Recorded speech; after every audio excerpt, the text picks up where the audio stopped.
Anytime you make a commitment to do something like this, you have to earn the right to do it. It's such a special race. This is Boston, and Boston is strong. It doesn't matter if you're the fastest runner or the slowest runner. There's 30,000 different stories and 30,000 different pieces to that race.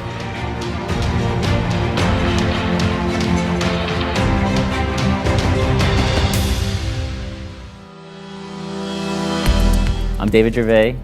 This is my first Boston Marathon. My Boston Mile is the start line. The Boston Marathon is the crown jewel of marathons. And to be a part of that is the icing on the cake of any running career. So Marathon Monday will be my 25th birthday in addition to my first Boston Marathon. And I'm looking forward to the experience.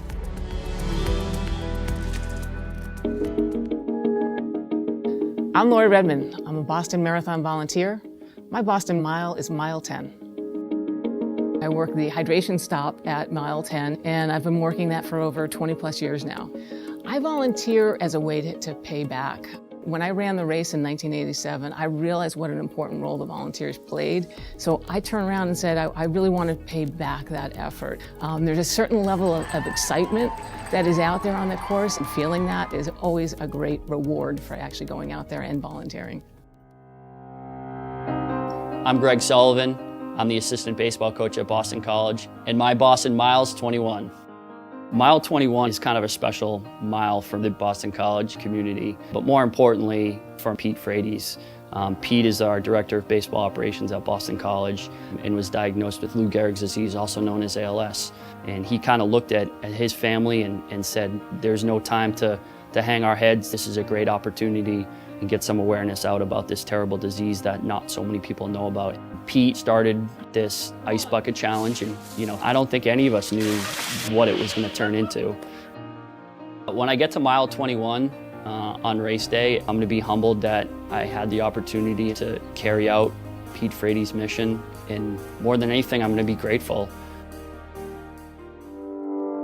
I'm Dave McGilvery, race director of the Boston Marathon. My Boston Mile is mile 21.5. In 1972, I decided I wanted to run in the Boston Marathon, and right around Heartbreak Hill, down I went. I called my grandfather. I said, yeah, I apologize, I failed. I quit. He said, nah, you didn't quit. You learn that you cannot go along in life and set reckless goals. You train, and I'll be there waiting for you next year. I said, deal. 2 months later, unfortunately, my grandfather passed away. I was ready to go for the 1973 Boston Marathon. Finally, at 21.5, I go down. And I looked behind me and I saw the sign, the Evergreen Cemetery. And then I realized that's where they buried my grandfather. His tombstone's right there. I said, wow, he said he'd be here. So I picked myself up and I kept going, and I finished in 4.5 hours. And on that very day, I said, I'm gonna run this race every year for the rest of my life in honor and tribute to the lesson that my grandfather taught me. And I've run it for the last 43 years in a row. I'm Bobby Gibb, and I'm the first female finisher of the Boston Marathon. And my Boston Mile is the final mile.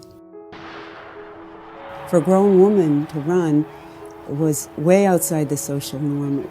So I said to myself, once they know that women can run, the race will open up. As the men's race was about to start, waited in the bushes for a few minutes, and I jumped in. And to my great relief, the men loved it. The men said, we won't let them throw you out. I turned onto Boylston Street, and a huge roar went up from the crowds, went down, crossed the finish line, and I just had such a sense of elation. I had done what I set out to do, and I was making a social statement. I really felt this was a pivotal moment, and it was going to change how things are for women. And it was just this incredible sense of triumph.